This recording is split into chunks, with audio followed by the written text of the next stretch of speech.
কয় শয়তান মিলে কোরআন পরে লিখেছে। যেটা আদি কোরআন ছিল সে কোরআন বদরের যুদ্ধে পুড়ে ছাই হয়ে যায়, জেনে রাখুন। ইতিহাস আমার কাছে আছে, পিকে হিটলার লেখা ইতিহাস আমার কাছে আছে।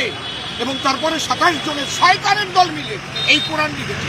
এবং বারে বারে এই কোরআনের মধ্যে এমন এমন জিনিস ঢুকানো হয়েছে, বাচ্চাদের শেখানো হচ্ছে, হে মুসলমানগণ, অমুসলমানদের যেখানে পাইবে সেখানে বন্দি করিবে, নির্মমভাবে হত্যা করিবে। কোরআনে লেখা আমার কাছে আছে। সত্য কথাটা বলার সাহস সবার থাকে না। আমি কোরআন সম্পর্কে শুধু বলেছি তা নয়, আমি বলেছি হিন্দু ধর্ম, খ্রিস্টান ধর্ম, মুসলমান ধর্ম, যে কোনো ধর্মের ধর্মগ্রন্থে যদি মানবতা বিরোধী কোনো কথা থাকে সেই ধর্মগ্রন্থ আমি মানি না, পুড়িয়ে দিতে পারি আমি তাকে। যেমন মনুসংহিতা পড়ানো হয়েছে, কথা বোঝা গেল কি? এই জন্যে কোরআনের যে সূরা 9 নম্বর সূরা 5 নম্বর আয়াত থেকে আরম্ভ করে আমি গতকাল সমস্ত কিছু ডিটেলস দিয়ে একটা ভিডিও করে দিয়েছি। কত নম্বর সূরার বিরুদ্ধে দিল্লিতে মেট্রোপলিটন জাজের কাছে মাননীয় সেখানে মামলা করা হয়েছিল, তো রায় কি সেটাও আমি দিয়ে দিয়েছি।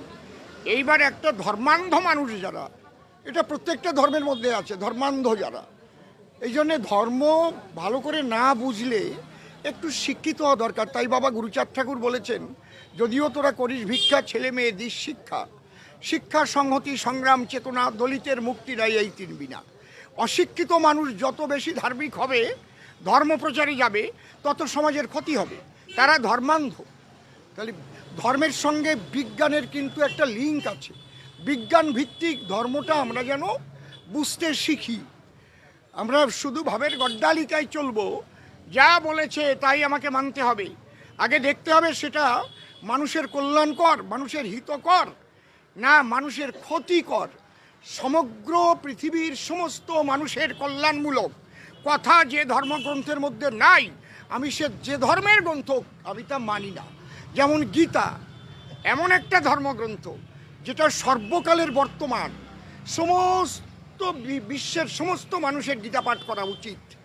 ফ্রান্সের প্রাক্তন প্রধানমন্ত্রী মিস্টার দগল সাহেব তার ক্রিটিক্যাল অ্যানালাইসিস অফ লিটারেচার গ্রন্থে তিনি লিখে গেছেন যে প্রত্যেকটা ধর্মের মানুষের গীতা পাঠ করা উচিত। কারণ কি, গীতা সর্বকালের বর্তমান এবং জীবন সংগ্রামে, চলার সংগ্রামে, কুরু মানে কি, কর্ম, ক্ষেত্র মানে স্থান, সেই কর্মক্ষেত্র এখানে চলতে গেলে যে ধর্ম অধর্মের যুদ্ধ চলছে, আমাদের দেহের মধ্যে চলছে, আমাদের ফ্যামিলিতে চলছে, আমাদের পাড়ায় চলছে, আমাদের রাজ্যে চলছে, আমাদের দেশে চলছে, সারা পৃথিবীতে চলছে, তাহলে কিভাবে চললে ধর্মের জয় হবে সেটাই বলা আছে গীতা। এটা সমস্ত মানুষের কল্যাণের জন্য।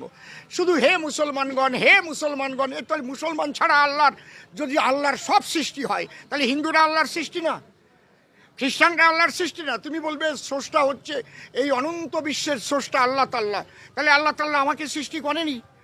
এই যে ধর্মান্ধতা, তাহলে তুমি মুসলমান হয়েছো পরে একটু সুন্নত দিয়ে, কিন্তু আল্লাহ আমাকে যেভাবে পাঠিয়েছে আমি সেইভাবেই আছি। তাহলে আল্লাহর কাছে আমি প্রিয় হব না তুমি প্রিয় হবো, সেটা বলো। তুমি তো আল্লাহর সৃষ্টিকেই তুমি খতনা করে দিয়েছো।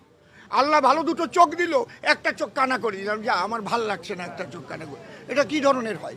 যা করে করুক গিয়ে, তাতে কোনো আমার আপত্তি। তোমার ধর্মে লেখা থাকবে, হে মুসলমানগণ, অমুসলমানদের যেখানে পাইবে সেখানে বন্দি করিবে, নির্মমভাবে হত্যা করিবে।